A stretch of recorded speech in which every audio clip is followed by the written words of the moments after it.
75 ஆண்டுகளுக்கு பின்னால் தமிழகத்தில் காங்கிரஸ் பேரியக்கத்தை முதன்மை கட்சியாக மாற்ற வேண்டும் என்கின்ற முனைப்போடும் நினைப்போடும் அனுதினமும் உழைத்துக் கொண்டிருக்கக்கூடிய தமிழக காங்கிரஸ் கட்சியுடைய தலைவர், இந்த எழுச்சிமிகு கூட்டத்தினுடைய தலைவர் அருமை இளவல் செல்வ பெருந்தகை அவர்களே,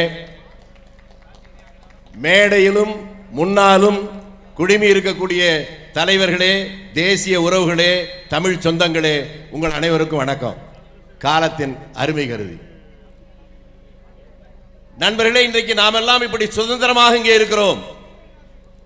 இப்படி நாம் சுதந்திரமாக இருப்பதற்கு நாம் ஒன்றும் சிரமப்படவில்லை. நம்முடைய சுதந்திர காற்றை சுனாதனமாக நாம் சுவாசிப்பதற்கு காரணமே வெயில் வந்தால், மழை வந்தால், புயல் வந்தால், பூகம்பமே வந்தாலும் கூட அதை பற்றி கொஞ்சமும் கவலைப்படாமல் எல்லையிலே கண் துஞ்சாமல் பார்த்து கொண்டிருக்கிற, மழையில் நனைகின்ற, வெயில் காய்கின்ற, ஏன் ஐஸ் கட்டியிலேயே கூட நின்று கொண்டு இந்த நாட்டில் உள்ள 130 கோடி மக்களுடைய வாழ்க்கையை காப்பதற்காக தங்களை அழித்துக் கொண்டிருக்கக்கூடிய ராணுவ வீரர்களுக்கு நன்றி செலுத்துவதற்காக இந்த கூட்டம். அப்படி நன்றி செலுத்துகிற போது ஏன் அதை காங்கிரஸ் கட்சி இன்றைக்கு செய்ய வேண்டி இருக்கிறது? இந்த நாட்டினுடைய சுதந்திரத்துக்காக அடிபட்டு உதைபட்டு காராகிரகத்தில் அடிபட்டு தன்னுடைய இன்னுயிரை ஈந்து இந்த நாட்டினுடைய சுதந்திரத்துக்காக தன்னை அடித்துக் கொண்ட ஒரே ஒரு இயக்கம் இந்தியாவில் என்றால் அது காங்கிரஸ் கட்சி மட்டும்தான்.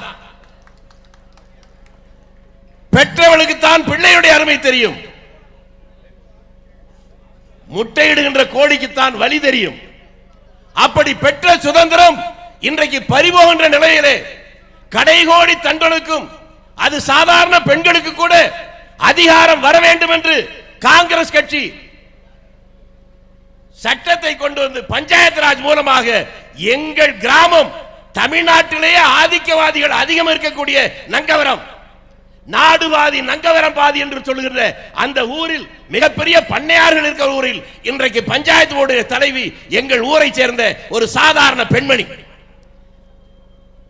இந்த நாட்டின் சுதந்திரத்துக்காக போராடியது மட்டுமல்ல, சுதந்திரத்துக்கு பின்னாலே இந்தியாவிலும் கடைக்கோடி மக்களும் அந்த அதிகாரத்தை அனுபவிக்க வேண்டும் என்பதற்காக உருவாக்கப்பட்ட இந்த காங்கிரஸ் கட்சி கண்களுக்கு முன்பாகவே ஒற்றை ஆட்சியை நோக்கி, சர்வாதிகாரத்தை நோக்கி, பாசிசத்தை நோக்கி போய்கொண்டிருப்பதை பார்த்து அதிர்ச்சி அடையாமல் இருக்க முடியவில்லை. ஆகவேதான் மக்கள் மத்தியில் இந்த எழுச்சியை மீண்டும் உருவாக்க வேண்டும் என்கின்ற முடிவோடு இப்படிப்பட்ட கூட்டத்தை உருவாக்கி இருக்கிறோம். இந்த கூட்டத்திற்குரிய எண்ணிக்கையை பற்றி நான் கவலைப்படவில்லை. ஆனால் இந்த திருச்சி நகரம் என்பது தமிழகத்தினுடைய இதயம். இந்த திருச்சி பூகோள அமைப்பிலே அந்த இதயத்திலே இன்று கூடியிருக்கிற இந்த கூட்டம் தமிழ்நாட்டுடைய அரசியல் மாற்றங்களில் கடந்த காலத்திலே பல மாற்றங்கள், அந்த திருப்பங்களுக்கு எல்லாம் திருப்பு முறை இந்த திருச்சியில் தான் துவங்கி இருக்கிறது.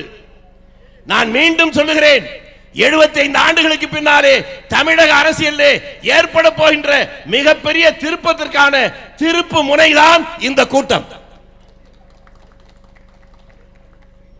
நண்பர்களே, நினைக்கிற எல்லாவற்றையும் சொல்ல முடியாது என்பதற்காக ஒன்றை மட்டும் சொல்லுகிறேன்.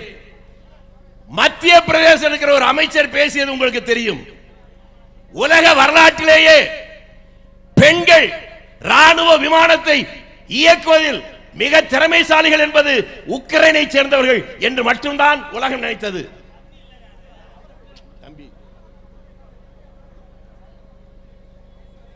ஆனால் இப்போது நடந்த இந்த போரில் உக்ரைனுடைய ராணுவ அந்த விமான பெண்களே ஆச்சரியப்படுகின்ற அளவுக்கு ஒரு பெண்மணி, குரோஷி என்கின்ற பெண்மணி, துல்லியமாக பயங்கரவாதிகள் இருக்கிற இடத்தை தாக்கிவிட்டு வந்திருக்கிறார்.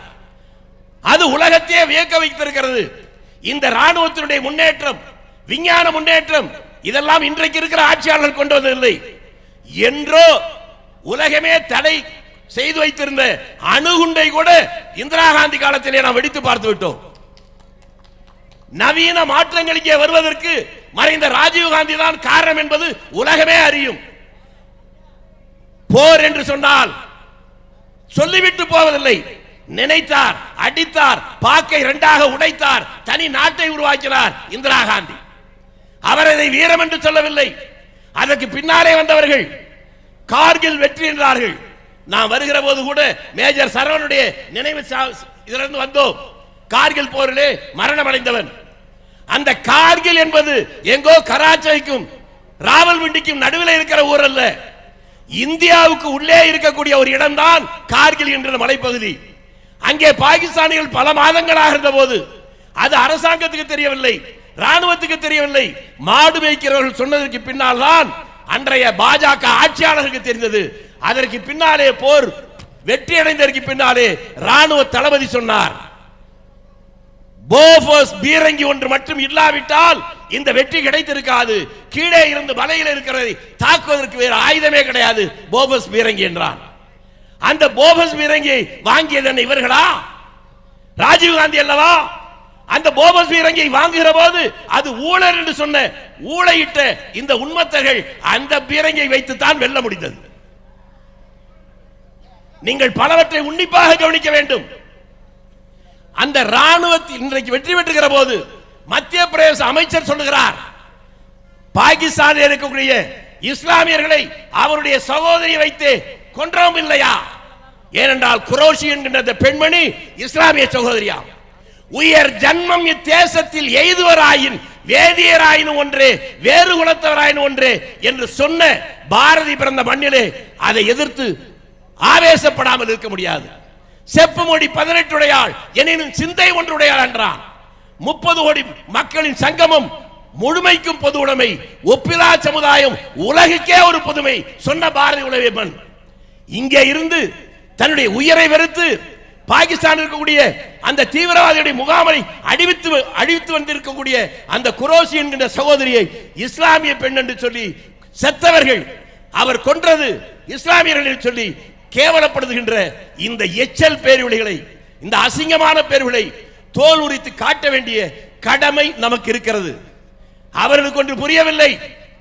இந்தியாவுக்கும் பாகிஸ்தானுக்கும் கடந்த முறை போர் வருகிற போது நவீன பேட்டன் டாங்குகள் பாகிஸ்தானிடம் இருந்தது, இந்தியாவிலே இல்லை. எதுவும் செய்ய முடியாமல் தவித்த போது ஒரு ராணுவ வீரர் நினைத்தார், வேறு வழியே இல்லை, குண்டுகளை உடனே கட்டிக்கொண்டான். அந்த பேட்டன் டேங்குக்கு முன்னாலே போய் விழுந்தான். கரும்பை சாறு பிடிவதை போல அவன் செத்தான்.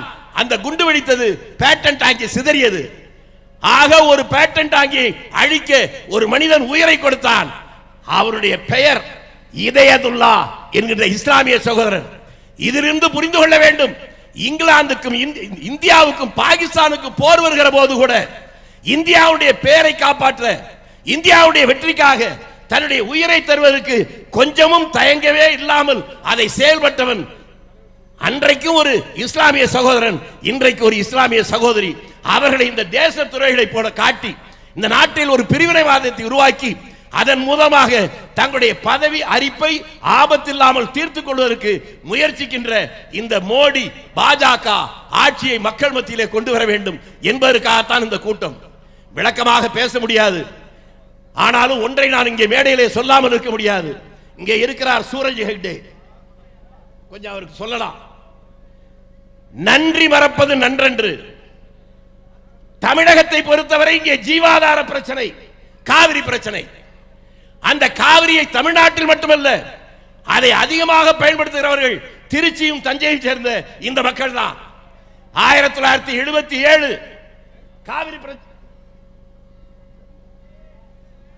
காவிரி பிரச்சனை உச்சகட்டத்தில் இருந்த போது ஆட்சி மாற்றம் வருகிறது. எமர்ஜென்சிக்கு பின்னாலே கர்நாடகத்துடைய முதலமைச்சர் தேவராஜ், தமிழ்நாட்டுடைய முதலமைச்சர் எம்ஜிஆர், மத்தியில் இருந்த ஜனதா கட்சியுடைய பிரதமர் மொராஜி தேசாய். அந்த நேரத்தில் தேவராஜ் அவரே அழைப்பு விடுகிறார் எம்ஜிஆருக்கு. வந்தவுடன் அவர் சொன்னார், நீங்களும் நானும் மத்திய அரசுக்கு எதிரான கட்சியில் இருக்கிறோம். மத்தியில் பிரதமராக இருக்கிறவர் மொராஜி தேசாய். மொராஜி தேசாய் மிக மூத்த உறுப்பினர், ஐசிஎஸ் படித்தவர். அவருக்கு எதிராக இருக்கக்கூடிய நாம், நமக்குள் இருக்கிற ஒரே பிரச்சனை காவிரி பிரச்சனை. இந்த பிரச்சனையை நாமே தீர்த்துக் கொள்ளாவிட்டால் இதை வைத்து மொராஜி தேசாய் உங்களையும் அழித்து விடுவார், என்னையும் அழித்து விடுவார். ஆகவே நமக்குள்ளே நாம் ஒரு ஒத்துழைக்கு வந்துவிட வேண்டும் என்று நினைத்தார். அவர்கள் 20 மட்டுமே பேசி காவிரி பிரச்சனைகளே 320 டிஎம்சி தமிழகத்துக்கு தருவது என்பதை தேவராஜர் பெருந்தன்மையோடு தமிழக மக்கள் இருக்கிற பாசத்தோடு ஏற்றுக்கொண்டார். அதில் கையெழுத்து போடுவார்கள் முடிவு செய்கிற போது ஒரு நாள் இருக்கிறது. அந்த நேரத்தில் இங்க இருக்கிற திமுக அதிமுக இவருடைய சண்டையின் காரணமாக அந்த கையெழுத்து போடப்பட்ட நிறுத்தது. இன்றைக்கு அதனுடைய நிலைமை என்ன? 185 டிஎம்சிக்கே வழி இல்லாமல் தவிக்கிறோம்.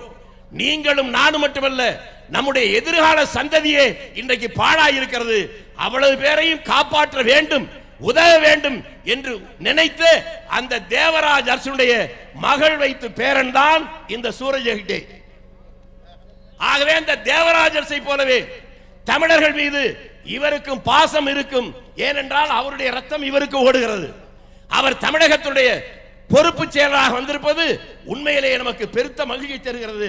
அவருடைய காலத்தில் தமிழ்நாட்டில் மாநில தலைவருடைய கரங்களை பலப்படுத்த அவரும் இவரும் ஒன்று சேர்ந்து விரைவிலேயே தமிழகத்தில் முதன்மை கட்சியாக காங்கிரஸை மாற்றுகின்ற பெரிய பேராற்றலோடு செயல்படுகிறார்கள். நாம் கனவிலும் நினைத்து பார்க்காத காமராஜருடைய சொத்து 2000 கோடிக்கு மேல் இருந்த சொத்து நம்முடைய கையிலே வந்திருக்கிற இனிப்பான செய்தி மட்டுமல்ல, எதிர்காலத்தில் தமிழ்நாட்டுடைய முதன்மை கட்சியாக காங்கிரஸ் வரும் என்கின்ற நம்பிக்கை அவர்கள் உருவாக்குவார்கள். அவருக்கு நீங்களும் நானும் நாம் அனைவரும், நமக்கு 1000 வேறுபாடுகள் இருந்தாலும் இந்த காங்கிரஸ் கட்சி பலமடைந்தால் எல்லோருக்கும் வாழ்வு, ஒற்றுமையாக இருந்தால் எல்லோருக்கும் வாழ்வு. நம்மில் பிளவு வந்து விட்டால் அனைவருக்கும் வீழ்ச்சி என்பதை புரிந்து கொண்டு அவர்களோடு ஒன்றாக தோளோடு தோள் நின்று செயல்படுவோம். இன்னும் 10 மாதம் கழித்து வரப்போகிற தேர்தலுக்கு முன்னாலேயே தமிழகத்தில் அமைய போகிற ஆட்சி அதை முடிவு செய்கின்ற இடத்தில் காங்கிரஸ் தான் இருக்கிறது என்கிற நிலையை உருவாக்குவோம் என்று வேண்டுகோளை வைத்து விடைபெறுகிறேன். வணக்கம்.